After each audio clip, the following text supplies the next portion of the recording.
Parashat Mattot talks about two tribes, Reuven and Gad, then joined by part of Manasseh, who approach Moshe and say this: look, we have conquered the wonderful territory of Moab on the east bank of the River Jordan, very good for flocks, and we've got lots of flocks and herds.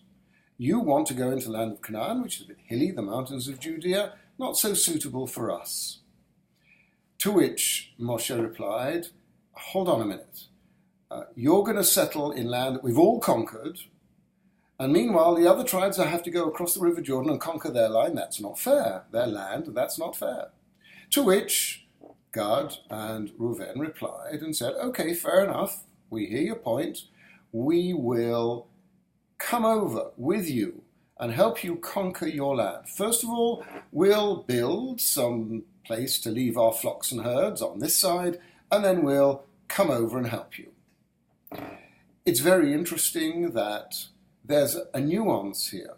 The Bnei Gad and Reuven said, we're concerned about our flocks. Moses replied and said, but hold on, you should look after your children and your wives first, build for them, and then your flocks. You've got to put human beings first. When Moshe first heard this, his initial reaction is, this is going to split us. This is a disaster, an utter disaster. But he was a little mollified when Bnei Gad and Reuven said that they would definitely come over and help fight and remain part of the people. And that was the deal, finally, he made with them. There are some interesting features here. First of all, why did Moses agree? He could have said no.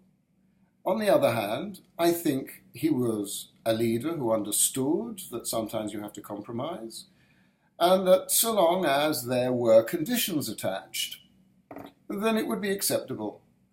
And in fact, the conditions that he attached became fundamental in Jewish law. The Tanai, Bnei Gad and Bnei Reuven is a principle that any condition has to go both ways. In other words, if you do this for me, then I will do this for you. And if you don't do for me what I want, I don't need to do for you what you want.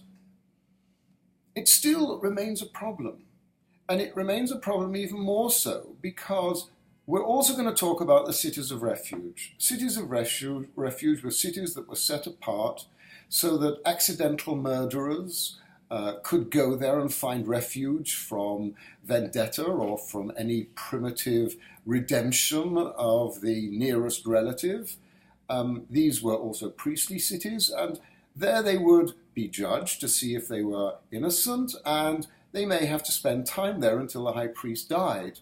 But this was much better than the modern concept of jail. At least there they could bring their families and live with their wives and children, whereas in our jails they're deprived of these things nowadays. And there was an end to their incarceration. Now, you would have thought, therefore, that there would be a balance between the number of cities of refuge on the West Bank, where 10 of the tribes were, and the refuges on the East Bank, where only 2.5 tribes were.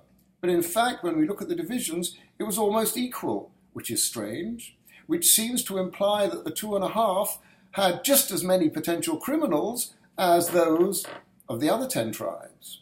And maybe this was because they were living so far away from the center of Jewish life. The further you are away from the Jewish life, the more watered down your identity becomes.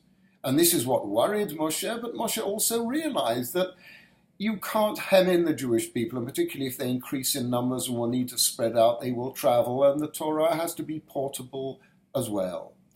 And so we learn certain lessons from this story, both about Moshe's leadership, about the need sometimes to understand, one has to be flexible, and at the same time, the dangers, of pursuing purely financial, material concerns, and of distancing yourself from the core of your people.